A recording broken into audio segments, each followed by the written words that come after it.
Welcome everybody back into NerdSesh. As always, I'm Carson Brever. Alongside me is Logan Camden.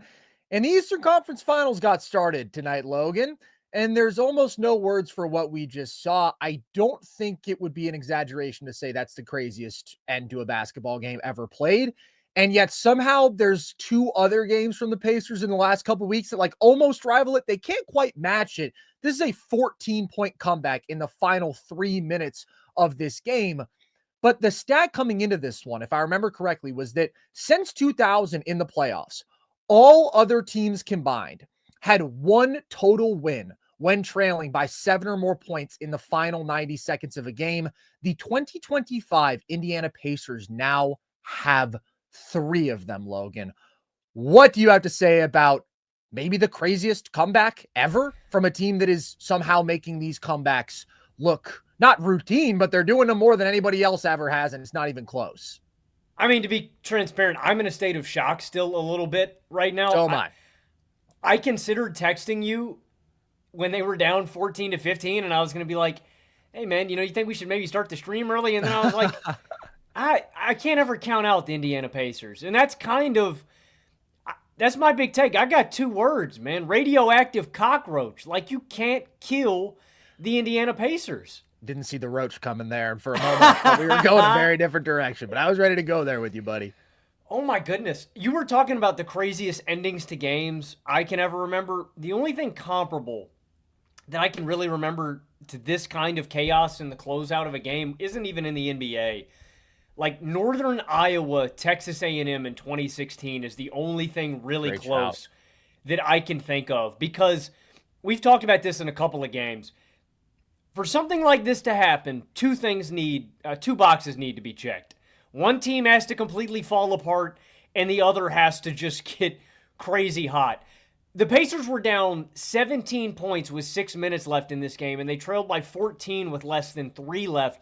They go on a 20-6 fourth quarter run where they hit 6 straight threes, 5 of them from Brunson, Nesmith, who gives you 20 points in the fourth quarter.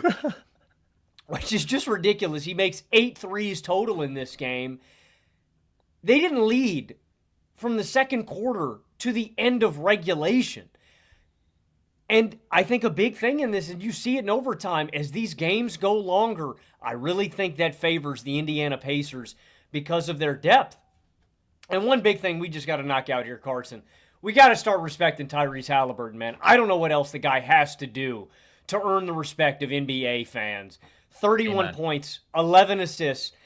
And what has been the routine knock on Tyrese Haliburton, Carson? He can't score when it matters most, and yet, in all of these big moments, he's giving you the clutchest of clutch buckets.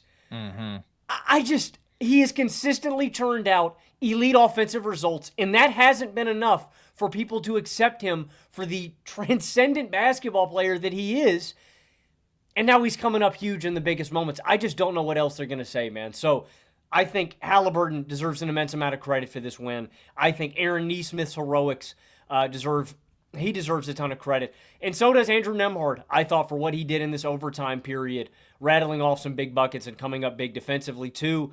And Obi Toppin. And get a little love for Obi Toppin? Dude, Haliburton misses that 3. Toppin gets the big putback dunk.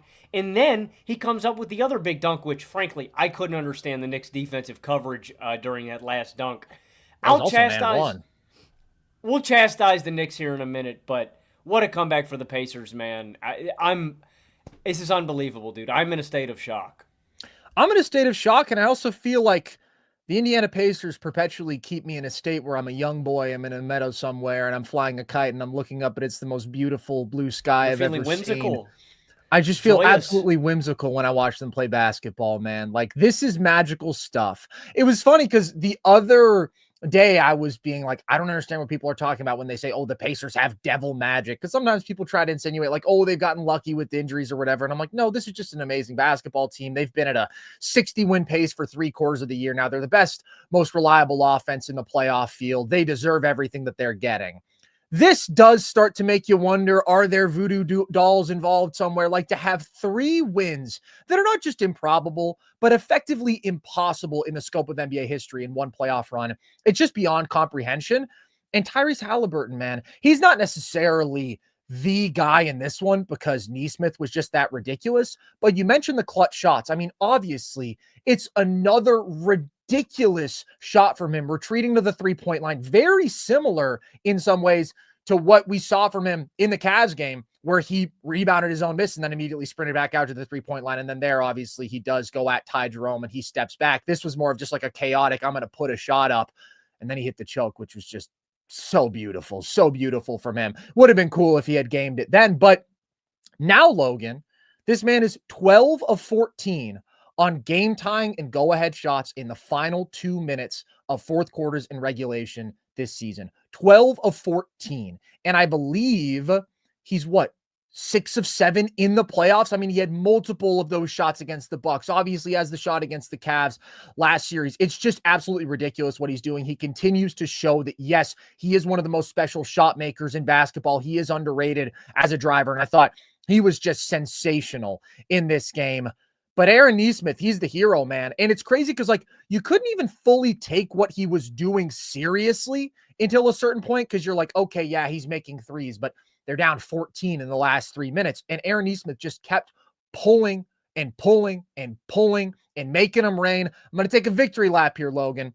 5 years out from the 2020 draft. Do you remember who I said was the best shooting prospect in that draft, Logan? One Aaron Nesmith, baby. That's stock straight to the moon. I love Aaron Nesmith. The only thing I couldn't understand is why he wasn't in the game sooner. That's the one part of the comeback effort where I feel like Indiana didn't do themselves any favors riding with Ben Shepherd and Thomas Bryant for as long as they did when Nesmith could have been in the game. They ended up going with Obi over Miles Turner, but Obi gave him good minutes, so you can't really be critical of that. But it's just incredible. It's magical stuff from this Indiana team. And this is such a significant win because you do feel like this is a series that is going to be really competitive. You feel like this is a series in which both teams are going to have an exceedingly difficult time stopping the other. I mean, this is a 138-135 basketball game, man. All the stars were doing their thing. The pace was fast. Everybody was getting what they wanted offensively. So for Indiana to be able to come in and steal one on the road, when I also feel like they're the team that probably has more room for improvement, and I do think that they're the better team in this matchup, it's just absolutely massive for them. And obviously, it's gut-wrenching for New York. What do you make of their side of all this? I mean, it's an inexcusable collapse. I mean, there's a lot that really goes into this collapse. I want to start with the free throws, obviously. I mean, you just can't miss in that situation. You got to put this team to bed. You got to put them away. But I also really don't understand the late defensive breakdowns in this game. I mean, look, it's not easy guarding Indiana, but some of the things that don't even show up in the – actually, I'm not even going to just limit it to defense, man. I thought all of their process was bad. I thought we saw some defensive breakdowns, but dude, there's moments that – they make an inexcusable mistake and they don't get punished for it. Like Brunson throwing the ball late when he jumps in the air. Dude, the inbound before that, Josh Hart falls and somehow recovers to get to that ball. Back-to-back inbounds, the Knicks probably should have turned it over. Yeah, they completely fell apart. They just fell apart, dude. I will say, Indiana is incredible at defending inbounds in those situations. We've seen them give a Milwaukee absolute nightmares in those spots. So credit where it's due. But yes, the Knicks did absolutely fall apart and even fell apart more so, as you said, than was fully reflected because they got away with a couple. And Indiana ramped up their defensive pressure too, which I didn't understand why why Indiana couldn't have done that earlier in the game. But so that was certainly a component of it, but they just collapsed, man. I thought all of their process was bad. I didn't like the shots they were getting late. I hated their transition defense, man. I thought for portions of this game it was all right, but I thought they fell apart there late too. Nothing worked, man. I don't know. I thought that at a point, I mean, you just needed to stop the bleeding. They couldn't even do that. This is a really demoralizing loss, not only because of the situation, the fact that you're at home at Madison Square Garden, you never want to lose at home, but the fact that, to use a baseball analogy, it's like a team with a lot of really good relief pitchers versus a team with a couple that they turn to. And again, the fact that you're going into overtime with an exhausted bench in game one, it just doesn't bode well for the rest of the series. And we talked about that as a key. And I felt like you saw the Knicks were kind of tired, and not only tired, but downtrodden, man. I think when Indiana pushed this thing into OT, this was a team that, and New York got their offense going. Not that they didn't have a chance to win in overtime, but I do felt like you saw a loss of momentum and confidence in this team when you got to OT. The momentum and the depth is the big thing that I'm worried about with New York, man. This is just a really harrowing loss that's hard to bounce back from in terms of confidence, man. I feel like the Knicks have to win this next game, or Yes. I really do think this series is over. Like, I just think in terms of you can't lose both on your home court, man. They got to win this next one. I absolutely agree with that. I think that if there's something that's encouraging for the Knicks, it's how remarkably well their stars played for most of this game. But still, Brunson has a couple of bad turnovers in overtime. I thought they really did dial up the pressure. I thought you saw them sending multiple defenders at him finally in overtime some. And so they were able to speed him up. And even though I thought he was so impressive as a scorer in this game, he ends up with 7 turnovers. One of the things that Jalen Brunson does at an extremely high level normally is protect the basketball, and they were able to get some of those takeaways from him. But overall, I mean, he gives you 43 points on 15 of 25 from the field. There was one point, I don't know what he ended at, but he was 7 of 8 on shots in the paint outside the restricted area. Just was getting wherever he wanted against dropped those little floater range shots where he's so good.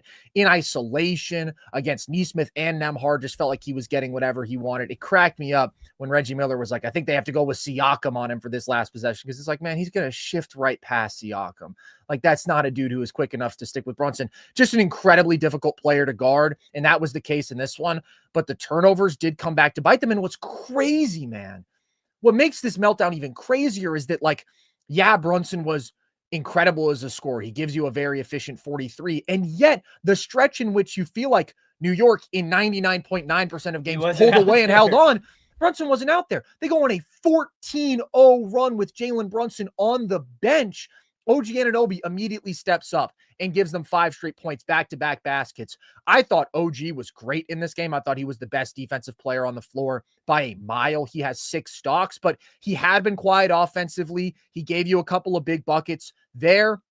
And then just a couple of really dumb fouls by the Pacers hitting 3-point shooters. And so it felt like Indiana was kind of starting to unravel. And New York was getting this done with Brunson off the floor, which was like found money for them. And overall, they just had some found money, so to speak, from their bench. Deuce McBride was good. That's not surprising. Mitchell Robinson was good. That's not surprising. Campaign is able to give them 10 minutes, knock down a couple shots. The Knicks bench was outplaying the Pacers bench, which is crazy, but you got good minutes out of those guys, and you got a lot of minutes, 25 from Deuce McBride, 21 from Mitchell Robinson. So to still lose this one, it's just mind-blowing, and it's devastating for New York. And you get a great Karl-Anthony Towns game. Phenomenal. I mean, that was the biggest key to me about the Knicks winning this series was Cat getting going. And I said, if Cat can give you 25 efficiently a night, I really think the Knicks are going to get this thing done. And outside of the free throws at the end of this game, I really thought Cat was excellent, man. I mean, he gives you 35 and 12 efficiently, was getting downhill and getting to the rim. Also, I just wanted to add on Brunson. If that is the one encouraging thing about this, I don't think the Pacers have anybody that they can put on Jalen Brunson. The rest of this series, I don't think there's a good answer. I think Brunson is going to get whatever he wants. You were talking about Nembhard and Nesmith. Bro, Brunson, and you'll see it in his workouts, like he's a strong dude. He's compact. I'd compare Brunson to like a pit bull. Like he's just thick and strong, man. And when you get those guys with a strong base, Brunson is just moving guys out with that elbow. And absolutely, which is why I said coming into this series, like Nesmith has to be the primary matchup. We already saw it in last year's playoffs. Nesmith guarded him much better than Nembhard because, as you're saying, he can kind of just discard Nembhard more with his strength and physicality. Even Nesmith, he was just getting where he wanted. And so, like, there are encouraging things to take away from this game. The double big look was, good in certain stretches. I thought Robinson gave you good minutes just on the glass. In general, he was disruptive. Indiana really struggled ending defensive possessions. Robinson got them a lot of extra chances on the offensive end as well. And so, like, there are things to take away positively that I think the Knicks are going to, be able to get going the rest of this series. But I don't know what they're going to do defensively, man. That's the biggest thing to me because While there were good stretches defensively in this game, I thought we saw some real highlights from Anunoby, from Bridges, from Cat as well. I thought he had his moments defensively. I really worry about this transition defense again in general in this series. And just, I don't know, Carson, the Knicks staying engaged for the entirety of the game. Like, I thought the Pacers got a lot of freebies in this game, man. And it's not like that's new for this Pacers offense. They do that better than anybody else in basketball because of how they push the pace and how opportunistic they are. Like, this is just an opportunist kind of team that seizes those opportunities when you give them to them. But I just expect more from a team in the playoffs, man. I thought the Knicks had a lot of possessions that they just let them score. And you can't let that happen against a Pacers team like this. But again, man, it just sucks that you lose a game in which you feel like you checked so many of the variable boxes. You got a great Cat game. Jalen Brunson dominated. You got good minutes from the bench. And you let this one just slip out of your grasp, man. It's a truly inexcusable loss for New York. It is, and I think the most concerning part is what you touched on. New York should feel very good about their offense, but I also don't think you could expect Brunson or Cat to play better or to be better as scorers than they were in this one. I really feel like you have to be happy with the offensive contributions you got from everybody if you're New York. I thought Mikal Bridges was good in this game. Again, I thought that they got some solid stuff from the bench. It was very much a sort of performance from New York where you feel like that's basically their offensive ceiling that they hit. And Indiana, I do feel like is able to reach an even higher offensive ceiling in this matchup. And particularly Tyrese Haliburton is just going to continue to pick this team apart, man. We saw it from the opening minutes. Cat trying to guard a Hallie-led offense is just kind of a joke. I mean, they open up with him and drop, and Miles Turner is just getting to looks off the pop that he loves, and he's killing them as a jump shooter. Hallie is so comfortable working his way to those floaters, and he's killing them. He gets some unbelievably clean looks from deep against drop. And then when they're switching the bigs out on him, like, Hallie's able to get that step back three whenever he wants it.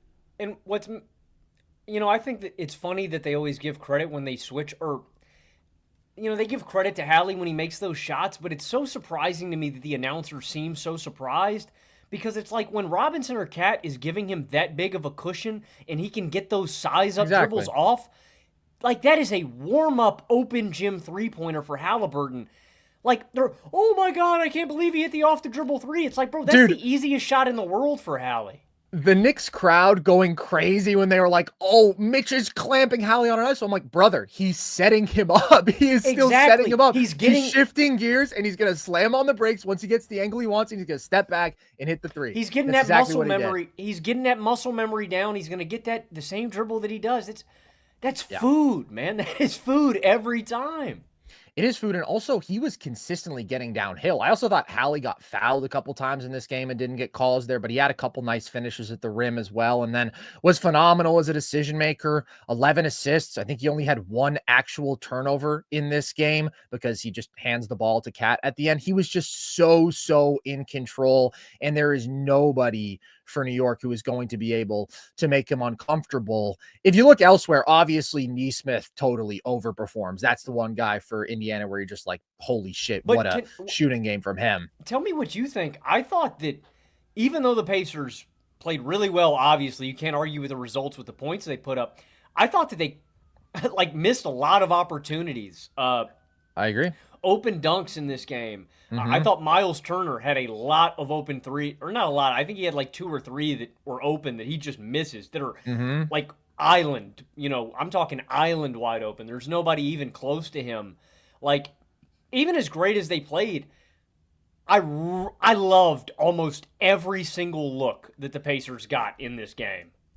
I totally agree. And like, going into the final minutes where they just went fully magnet ball, I was like, man, if Indiana just shoots better from deep, I think that they're going to have monstrous offensive performances going forward. They've been the number 1 most efficient three-point shooting team in the playoffs, but they were cold until Aaron Nesmith absolutely caught fire. But I agree. I think that Indiana is generating an incredibly high shot quality. And as we talked about coming into this series for New York, they are more dependent on their stars getting themselves buckets. And sometimes those are tough buckets. Didn't feel particularly tough for Brunson and Cat in this one. I thought those guys were really getting shots that they were very happy with.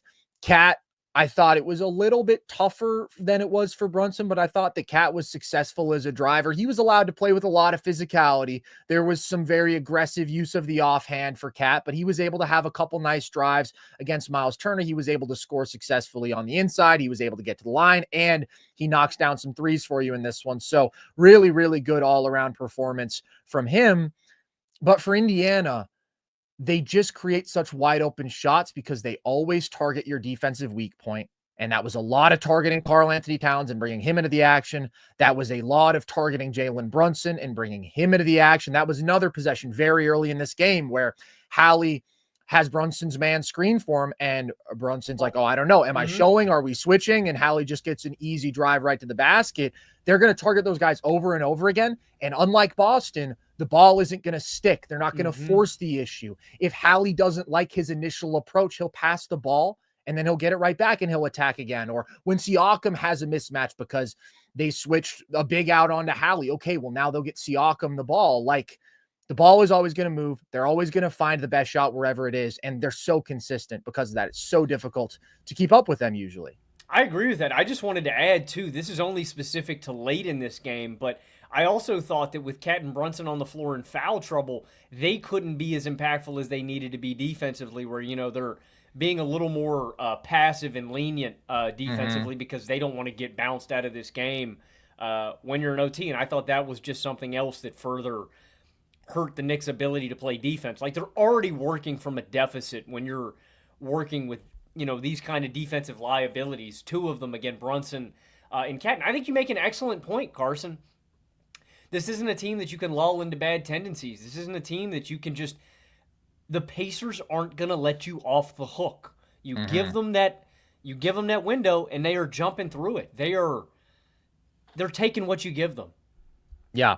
The one dude who I want to see play better for Indiana, who I think has an opportunity to play better, is Pascal Siakam. I thought that this was a pretty quiet game from him, not necessarily in terms of his volume of attempts. He took 16 shots, but he just wasn't super effective. I thought it was a mixed bag for him trying to attack mismatches. I think that he can be more consistently successful there going forward when he's going at smalls off of switches. That's where he's at his best. And they were physical with him, and that bothered him a little bit. I thought New York was the more physical team throughout this game, and that's where I want to see Indiana set the tone more on the other side of the ball. I want them to bring that physicality, them to bring that ball pressure that makes their defense effective. But for Siakam, I thought he could have been a little bit better attacking mismatches. I also thought you saw him settling a little bit when he had Cat on him. And then I didn't thought like how much he was going to isolations. It really depends on the matchup. I mean, when he has a smaller guy on him, I prefer a post up to an isolation, but I'm good with him going to work one-on-one. I thought with Cat, who was giving him cushion, Siakam was settling a little bit for a couple mid-range looks I didn't love. And then I thought that they did a nice job of getting him a real downhill runway on a couple possessions later. And that's when he was able to go into Cat with the full head of steam and then create a little bump, get to a short jump shot. I thought his shot quality improved. I also thought there were a couple threes off the catch that he could have taken in this game that he didn't. He didn't really look comfortable shooting from beyond the arc, but he's been shooting the ball well in these playoffs. So he's a guy who you expect to be more consistent, who you expect to be more productive going forward. But overall, I thought that this was a good game for Nembhard. I thought that Turner, like you said, could have been even more productive, but he had 11 points on 5 of 5 shooting in the first quarter. I thought that TJ McConnell was getting dribble penetration every single time that he wanted it. Every single drive for him, he was getting right to the cup, and he was either finishing or he missed a couple finishes or he's making a read and finding a teammate. Indiana was really able to get into the teeth of the Knicks defense over and over again, as were the Knicks for Indiana's defense. I just think that Indiana has even more offensive weaponry. Yeah, I do too. And by no means am I counting the Knicks out in this series. I think we're going to see the Knicks get theirs in this series. I think we're probably going to go the distance. I think they're really evenly matched, but I don't know, man. I don't know what else the Knicks can do to make the Pacers uncomfortable, and that's what I expected.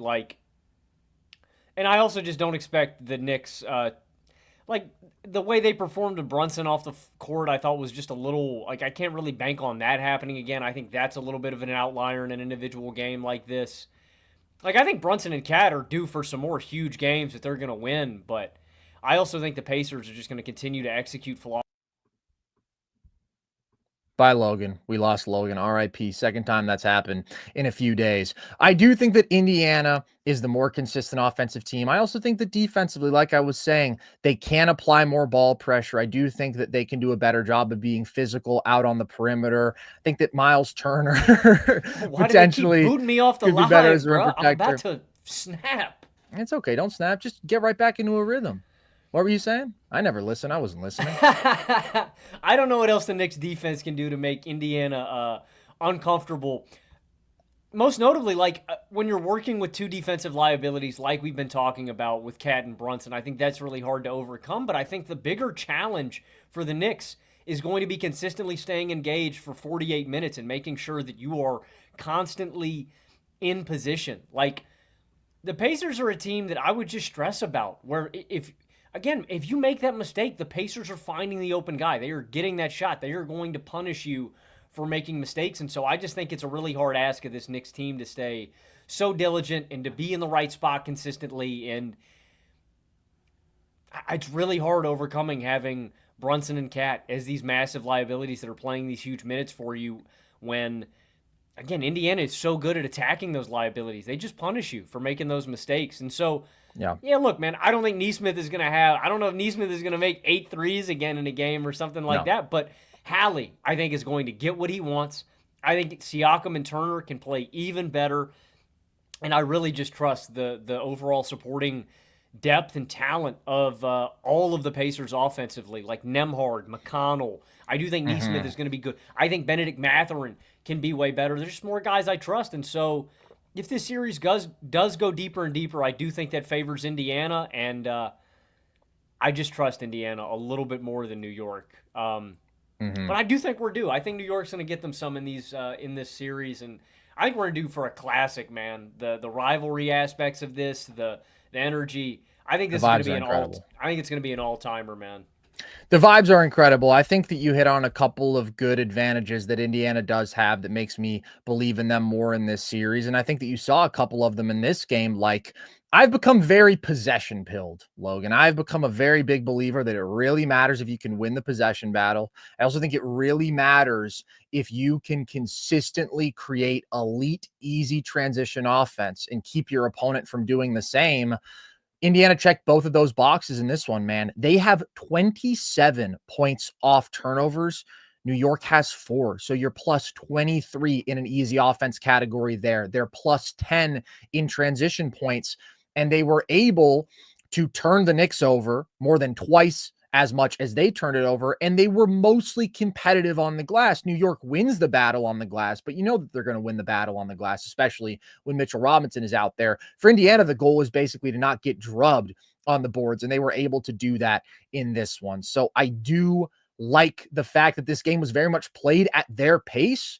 This was an Indiana Pacers kind of game. It was up and down, and New York was willing to play that style, which I understand because, like, if Indiana's going to get their easy chances, you want to get your easy chances right back. It's just hard when you have your starters playing 40-plus minutes, when Indiana is able to fully lean into exactly how they want to play, and you aren't really able to challenge or offer any resistance on that front. And over a course of a series, you do wonder, how does just the sheer amount of bodies that one team has compared to the other stack up and make an impact at the end of the day? I also do think, although neither of these teams are equipped to defend the other well, and I think we're going to see a crazy efficient offensive series from both sides, I do think that there are at least more coverages that Indiana can try out. Like, I would like to see Indiana more outright trapping and blitzing Brunson and forcing the ball out of his hands, especially if Mitchell Robinson is on the floor. Don't let him just roll downhill and let Brunson make a comfortable lob pass to him out of drop, or don't let Brunson get to that floater. Dude, maybe you could even force them into, like, settling for some open threes with, like, bad shooters if it's Anunoby or if it's Hart. Well, I would. OG's not a bad shooter. OG's a good shooter. OG's been shooting well. I'm just saying he's a good shooter. He's consistently a good shooter. Yeah, I don't know. OG's had a couple of down games recently. Like, I'm just saying, if there's a guy that I'm going to pick on while I'm on the floor, I'm picking on Robinson, I'm picking on Campaign, I'm picking on Hart, and I'm picking on OG. So I'm saying those are the guys that I would be willing to play off of and trap Brunson with, especially if he's near either that left wing or right wing area, like in between half court. And if you can trap him in that corner, I think that's probably the best way, just because he's going to have to make a long pass from that corner anyway. And I think that gives you enough time to rotate on the back end and just recover. But I agree with you. I would definitely employ that because I think Brunson's getting whatever he wants in single coverage, man. Get the ball out of his hands. I agree. Force the ball out of his hands. If Mitch is out there, phenomenal, right? Test his ability to make a decision, make any sort of play. I agree. If you're letting up Josh Hart threes, Josh has been shooting the ball well in these playoffs, but he is wildly inconsistent. And those are shots that I'm happy with if I'm the defense compared to a Brunson comfortable floater.